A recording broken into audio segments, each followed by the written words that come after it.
friends, welcome to my channel Animated Study. In computer science, we use method of solving problem where the solution depend on solution to smaller instances of the same problem. Here you can see goat with another smaller goat in the hand, and this goat also have a smaller goat in the hand, and these things repeat for any number of times. Such process is called recursion. So in this video we will cover example of recursion, how recursion works, memory allocation in recursion, application of stack in recursion. So please watch the video till the end for complete understanding.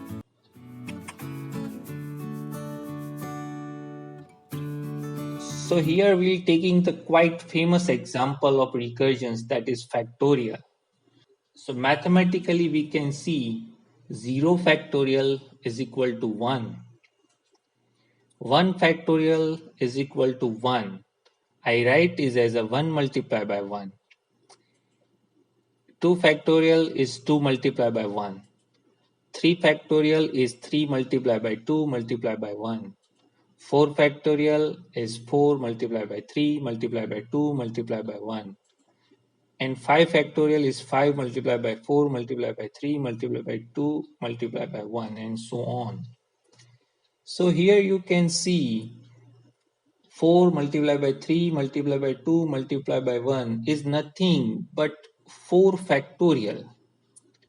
So instead of writing 5 multiplied by 4 multiplied by 3 multiplied by 2 multiplied by 1, you can write it as a 5 multiplied by 4 factorial.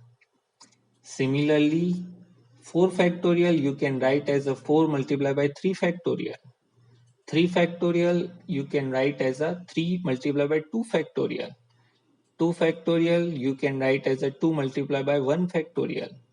1 factorial you can write as a 1 multiplied by 0 factorial. So in program you can make the functions like factorial 5. You can write 5 multiplied by factorial 4. That means general functions of factorial is factorial n is equal to n multiplied by factorial n minus 1. So here we have a program of factorial using recursion. Here we have a main functions, and from main functions we are calling factorial 5. So we have a factorial functions here. In factorial functions, this is what the base condition. So base condition is necessary in any recursive functions because base functions is required to terminate the functions. If you are not writing base function properly, your recursions may go for the infinite loop and you will get memory overflow problems. So every recursive functions have a base condition. So here we have a base condition, that is n equal to 0 or n equal to 1. Your answer will be definitely 1. For any n other than 0 and 1, we have a else part in which we are doing the recursive call of n multiplied by factorial n minus 1. So here you can say this is one goat. Here the smaller goat. When this function is called, it's again create the instance of the smaller and smaller functions call. So here we can see when you're calling factorial functions, within the functions we are calling another factorial functions for n minus 1. So same function is called here, and it will call the another functions for factorial n minus 2 and n minus 3 and so on. So this process is repeats and repeats. So here we have output window. You can take a look of programs and you can guess the answer.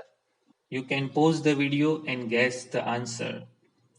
At the end of the video, you can match it with the output. Now suppose we will run this program. we are including standard input output library. Then we are defining the function prototype. Then we'll call the void main.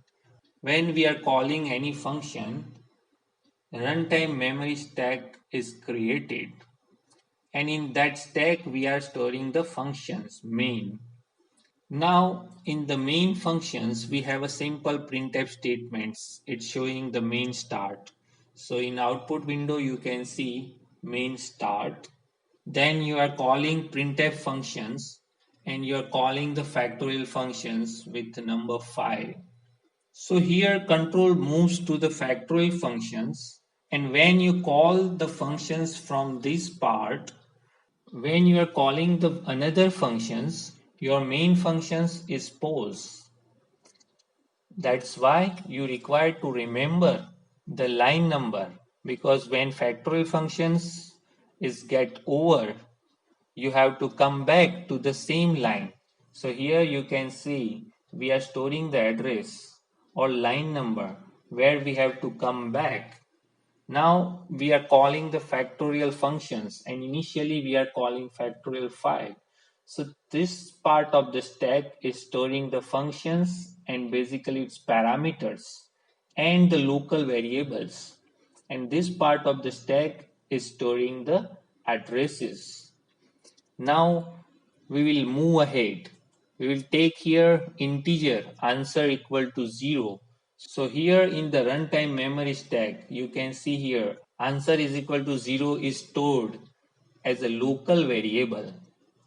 So all parameters and local variables we are storing here. All addresses we are storing here. Then we will check the condition. If n is equal to 0 or n is equal to 1, you can see here. Here you can see n is equal to 5. So condition false. It is not 0 or 1. So you are going to the else part. Here you can see one printf statement. In that you are printing the number. So number current value is 5. So here you can see in output window n is equal to 5 printed. Now you are doing the recursive call. Answer is equal to n multiplied by factorial n minus 1. So when you are calling the functions, this factorial function 5 is posed and new functions is created or new call is created, that is factorial 4. So you can see here factorial 4 is created, and again you are calling the factorial functions with parameter n is equal to 4. The line from where you are posing the functions, that is 14. So line number 14 is remembered here. Now again you are taking integer answer is equal to 0. So this is the local variable for factorial 4 call. Again you are checking the condition. If n is equal to 0 or n is equal to 1, here n is 4. So this condition is false. So go into the else part and then you are printing the n. Now n value is 4. So you can see here n is equal to 4. Again you are taking answer is equal to n multiplied by factorial n minus 1. So here you can see answer is equal to 4, that is n, multiplied by factorial n minus 1, that is 3. So again you are calling the function factorial 3, and line number or address of the instructions 14 is stored here in the address part. Again for this call in the stack, you are taking local variable is equal to 0. You are checking the conditions. If n is equal to 0 or n is equal to 1, here n is equal to 3. So condition false. So you are going to the else part, and in else part you are printing the n value. Current n value is 3. So it is printed over here. Now again you are writing answer is equal to n multiplied by factorial n minus 1. So right now n is 3 and n minus 1 is 2. So your answer current value is equal to 3 multiplied by factorial 2. Again you are calling the factorial 2. So again we are calling the factorial functions with value 2. Here you can say local variable is created, that is answer is equal to 0. Again you are checking the condition, n is equal to 0 or n is equal to 1. Here n is equal to 2, so condition false. You are moving to the else part, so here n is equal to 2 is printed. Now again you can see here answer is equal to n multiplied by factorial n minus 1. So here answer is equal to 2 multiplied by factorial 1. Again you are calling the same functions, that is factorial, and remember the address, that is 14. Now in factorial 1 you are declaring one variable, answer is equal to 0. In this way, whenever you are calling the functions, your parameters and local variables all will be pushed in the stack one by one, one by one, one by one, and that is the basic things of the recursion. Now when we are reaching the base conditions, that is 1. So here you can see n is equal to 0 or n is equal to 1. So this is what the base condition, and now you can see the base conditions become true because n is equal to 1. So your answer is equal to 1. So you can see here your answer is equal to 1. So now you have solved the smaller instance of your problems. So now you are popped out this entry from the stack. So you are returning the answer. But where you are returning the answer? So here the address of the previous call is stored. So you just jump onto the line number 14. Here you have answer is equal to n multiplied by factorial n minus 1. So in factorial 2 call, 2 multiplied by factorial 1. Now factorial 1 is solved. So factorial 1 answer is copied here. So you can see here answer is equal to 2 multiplied by 1. And this answer is get printed here. Answer is equal to 2. So you can see in output window answer is equal to 2 is printed. Now you are returning this answer is equal to 2 to its calling functions. So where to go? So you will get the address, that is line number 14. So we'll go in line number 14, and in line number 14 you have answer is equal to n multiplied by factorial n minus 1. So factorial n minus 1, that is factorial 2 is solved now. So answer is written in factorial 2. So we will get here answer is equal to 3 multiplied by 2. So you will get the final answer is equal to 6. From the next instructions, you are printing answer is equal to 6. Now you are returning the answer of the calling functions line number 14. The calling functions is nothing but 4 multiplied by factorial 3. Now factorial 3 value is 6. So put the 6 here and solve the answer, that is 24. Now you print the 24. Now again you return the answer 24 to the calling functions, that is factorial 5. Now you move on to the line number 14 where you have answer is equal to n multiplied by factorial n minus 1. So that is 5 multiplied by factorial 4. Since factorial 4 value is 24, you will replace it over here. You will get answer is equal to 120. You are printing answer is equal to 120 and return the answer. So where to return the answer? So you get the address or line number 5 of the main functions. So from this you will jump onto the line number 5 where you have a factorial 5. So now you get the answer, that is 120 in this line, that is factorial 5. So here it is printed. So here you print 5 factorial is 120 from this line. And then it will move to the next line in which you are printing main end. So here is the complete answer. I hope you have matched the answer with your answer. And at last main is also removed from the memory and all memory stacks will be empty now. So this is what the memory allocations and deallocations in the recursion.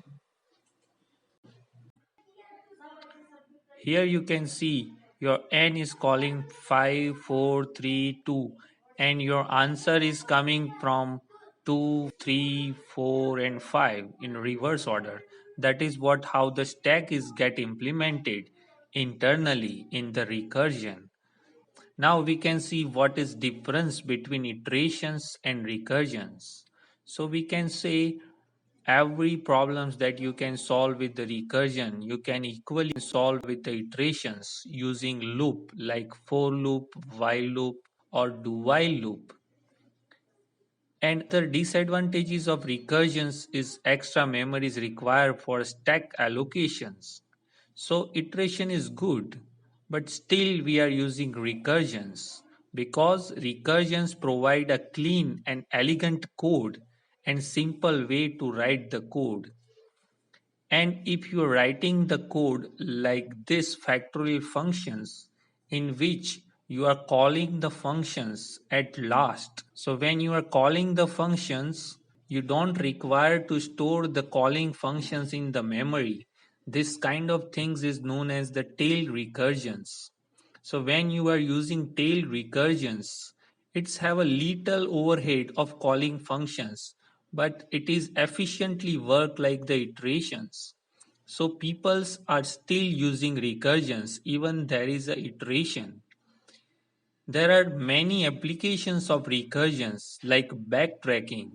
You can solve the n-queen problems of artificial intelligence using recursions. You have a divide and conquer kind of problems that you can solve with the recursions. You are using recursions in linked list. You are using recursions in tree, mostly in traversal. Sorting, in which you have a quick sort, merge sort, is also solved using recursion.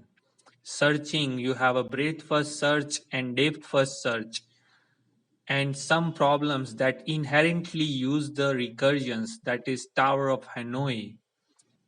So this is what all about the recursions. If you like my video, please subscribe my channel and share the video, and don't forget to press the bell icon for my new video notification. Thank you for watching.